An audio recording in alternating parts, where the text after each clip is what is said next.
Alright, what's going on YouTube, and welcome to a Summoner's War video. It's a little bit different than what I usually do, and I do realize that, but recently I have been looking for a lot of help on Summoner's War because I've been playing this mobile game for so long. So I just wanted to see if I could relay most of the information that I've got from other people and sort of compile it all in one video, one short video to try and help you guys out to see if I can help anyone out there. And yes, this is a new account, testing out a little something. Anyways, the first thing that I want to talk about is the shop, all the resources that you can use to buy things. Glory points wise, my first tip would be to not buy the scrolls. Always buy the Devilmon. Like, if you're going to buy anything with the glory points, buy this first. And then go ahead and buy, I don't know, your Sanctum of Energy, or a Mysterious Plant, or the Guard Stone, or the Crystal Altar, Skytribe Totem, or the Fallen Ancient Guardian. Those, you're going to want to do those first before everything else, because they'll increase your mana stone earnage, production rate, I don't know what you want to call it, and Mysterious Plant because of the energy production. Same with the Sanctum of Energy, it increases your energy, what do you want to call it, storage capacity. Yeah, there we go. The other thing I want to talk about is, crystals. This is going to be the stuff you're going to want to buy with crystals. Not the mana bundles. You probably won't need to buy arena invitations, but you're going to want to pretty much the only thing you're really going to use your crystals for until you get to late game is energy recharges, and that's the best thing you can use them for. Do not use them for summons. It's not worth it. Don't buy anything in the special tab. None of it's really worth it. I mean, unless you really hate your name and you want to rename yourself, as pointless as it is, you go ahead and do that, but I would not recommend buying any of these packs. And as far as the money stuff, the stuff you buy with money, the mana stone packs and summoning stone packs are the only ones that are actually worth it. Rune removal isn't worth it because Come to Us has pretty much a monthly event where it's free rune removal, and these daily packs are they're really no, just don't mess with that. Summoning stone packs and mana stone packs. And buildings wise, go ahead and build everything that you possibly can afford with the mana crystals. And I would not recommend buying the Gusty Cliffs, the Crystal Lake, the Crystal Titan. Crystal Titan is not a bad investment, but it's not a really useful use of your crystals. The Crystal Lake and the Gusty Cliffs, the only reason why I wouldn't recommend buying these is because it's the same thing as the Tranquil Forest.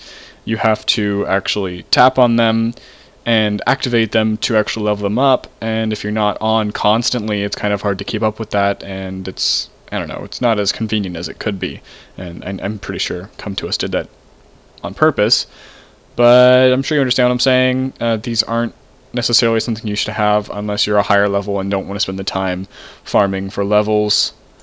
I do want to talk about the arena.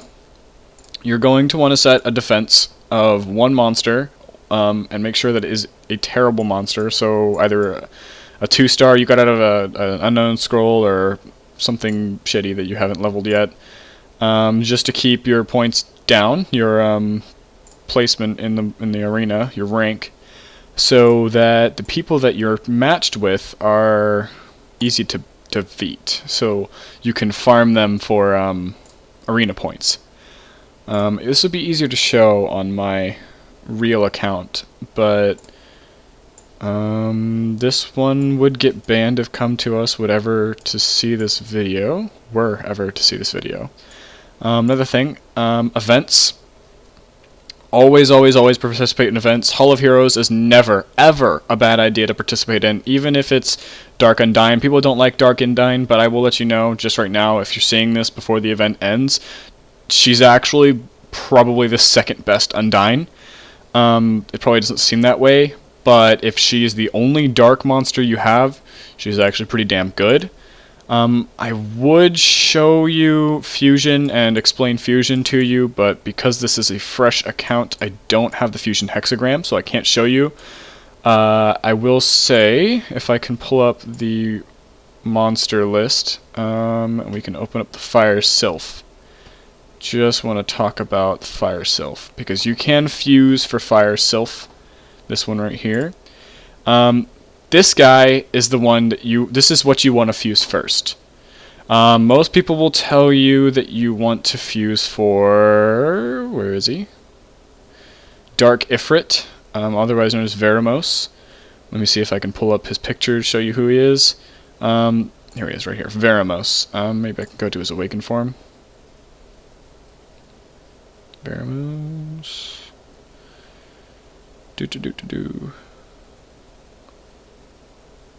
Okay, so Veramos is actually recognized as one of the best Mons in the game. But if you're basically a starting out character or a mid-game character, don't shoot for Veramos quite yet. If you already have all the ingredients, you go ahead and work up to it, you go for it, but you need, I think, 5 maxed out 5 stars, which are all summon or fusion Mons, to actually fuse Veramos. So I would not recommend even thinking about going for Veramos until a while. Let's see if I can pull up that Fire Sylph again, because this guy will carry you through. Is this the right one? I think it's the right one. Fire Sylph. This one. Here it is, Beretta. I knew it wasn't right. This guy will carry you through your B7 to B8, and he can be your leader up until the point where you can get Veramos or some other monster, some kind of Nat 5 or something. And I really would recommend you build him first over anything else that you can see in the Fusion Hexagram. Of course, if you're not level 20, this has absolutely nothing to do with you. So if you're not level 20, you probably shouldn't even be worrying about the Fusion Hexagram. You can Google what Mons you need to hang on to for Fusion, just so you can kind of stay ahead. But other than that, you really shouldn't worry about it. I do want to talk about summons. Exclusive summons, you're not going to get to do very often. Just make sure that when you do use your exclusive summon, the monster that you're trying to get is actually going to be in the exclusive summon roster. So if I were trying to shoot for a water Amazon, I would want to wait a good 2 weeks to get that. Or Okeanos, actually.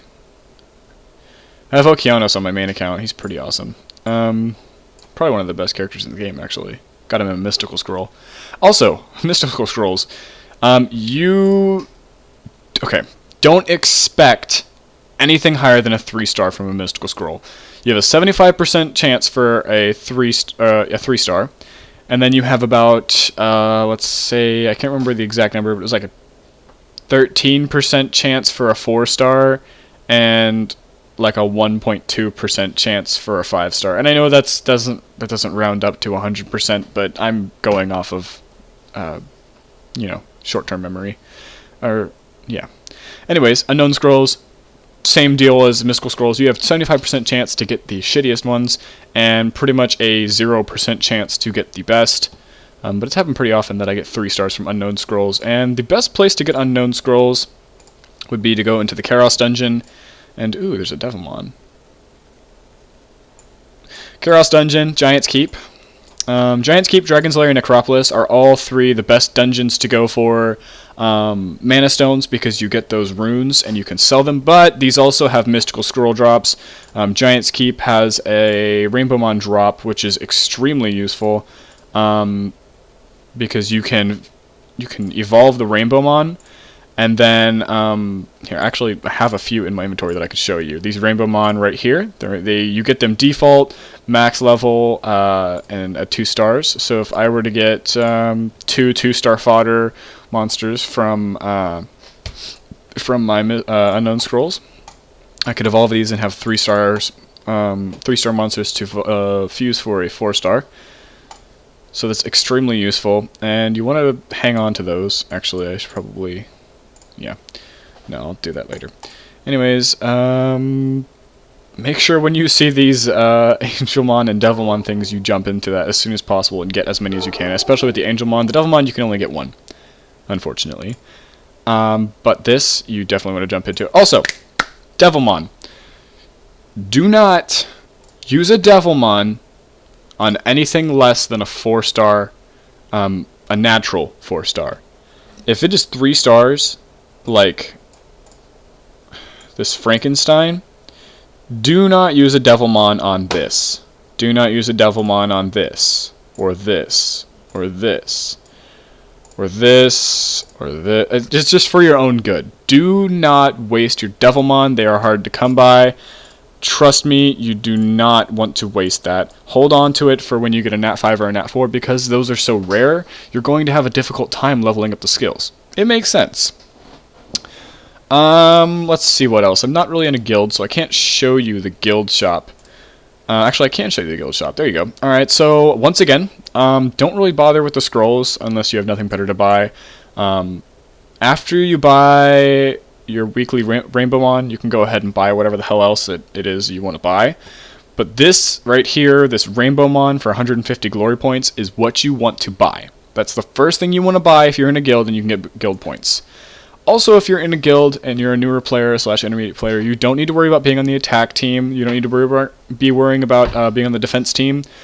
You really just want to be there to farm the points off of them until you're good enough to actually participate in the wars. Because you will be getting about 10 to 20 to 30 of these guild points per, let's say, per day. Depending on what guild you have. I'm in a farming guild in my main account, so I get a lot. I get at least, yeah. I get a lot per week. So just hang back, get the points you need, spend them on the Rainbowmon, and then whatever else points you get, you can use for any of this shitty stuff. I wouldn't recommend buying these summoning pieces for these mons. I would actually recommend buying the legendary summoning pieces and the almighty summoning pieces. Just because, I don't know, yeah, it can help with farming fodder. The other thing to mention is secret dungeons. Secret dungeons are definitely farmable. If you can complete the entire secret dungeon, that means getting all the way to B10 of the secret dungeon, when you're playing it, and then like completing it, if you can do that in probably 2 to 3 minutes, then you should definitely farm the secret dungeons for fodder, evolution fodder, XP fodder, whatever. Talking about XP, you're going to want to just find a nice place to farm. Most people prefer Faimon. I personally just farm wherever is comfortable for me, depending on whatever monsters I'm using. So if I wanted to farm in Capiar Ruins, I would have to farm in Hell. Hell is usually the best place to farm. I'd go here in Hard, and I would put a monster that can kill all of this by itself, so, I don't know, maybe this Magic Knight. And then put in my EXP monsters that I'm trying to level up, and just let this one take over and destroy all these monsters, and just use all my energy on that, and done. That's how you farm energy. Don't worry about the wishes. Nobody ever gets anything good out of that, so don't stress it. I've covered pretty much everything. I could recommend completing all your daily missions. That's for certain. In respects to the shop, I actually should probably talk about the shop real quick. So, first thing I want to say about the shop is when you first open up the shop, let it build real quick. You first open up the shop, you'll see it says purchase. Click that, and you've got a couple slots. I think it's 4 slots. 1, 2, 3, 4. Yep. Alright, so in terms of runes, if it's not 5-star rune or greater and doesn't have 2 or more bonus attributes, I heard this from a specific person, and it's not of quality magic or better, don't waste your cash on it. It's not worth it. Do not buy that rune. It's a waste of your time and mana stones. These fodder monsters are easier to acquire. You don't really need to waste that money on them. I do definitely recommend unlocking all of the slots, because I found the best way to get mystical scrolls is to refresh this and buy them, and they're, I'd want to say about 100k each for mystical scrolls. I could be really off. Maybe 1.5k for a mystical scroll each. But it would be definitely worth it if you're having a shortage on 3 stars or higher monsters. And I mean, the more mystical scrolls you open, the higher your chances of getting, you know, that Nat 5 or Nat 4 that you're hoping for. Not saying it's going to happen, just saying it's more likely the more you do it, which makes sense. I really can't think of anything else that I wanted to say. I hope this was helpful. If it was helpful, don't forget to leave a like and a thumbs up. A like and a thumbs up. What the hell am I talking about? Anyways, that's really all I had to say. I will mention, you'll notice this later in the game, runes matter a lot. So you have plenty of tools, apps, and wikis. You can Google the monster's name. You could just say Water Fairy or Water Magic Knight, and you can bring up a wiki page for Garuda or whatever and find out what runes. Like right now I'm doing a Swift Energy build for my Garuda because that's what the wiki said was best, and he's a dungeon monster, so, you know. Just listen to what other people have to say about it, but also try your own little thing. I would recommend, if you find a monster that you want to look around with or mess around with, go ahead and click Lock Monster when you first get it. And I recommend whenever you get a Devilmon, lock it, because this morning I got my event Devilmon on my main account, and I accidentally fused it to a Rainbowmon.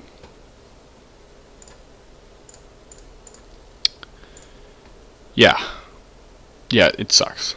I'm actually really pissed about myself because I was clicking Fuse, trying to level up my 3-star Rainbowmon to get it to a 4-star Rainbowmon, and it said the skills are already maxed out, and I'm like, oh, shut up. The skills are maxed out. I know that. Clicked yes. Where's my Devilmon? Anyways, I already did an outro. I don't know why I'm still talking. Thank you for watching. I really do hope this helped. If you have any issues or questions, comment below, and I can fill out any complaint forms you may have. I really don't have much else to say here. Just kind of dragging on. How long has this been? Almost 20 minutes I've spent talking about this game. If you guys have any questions or anything, just hit me up, and I hope this helped. Once again, this is 32 Mewtwo's, and I will see you guys in the next video.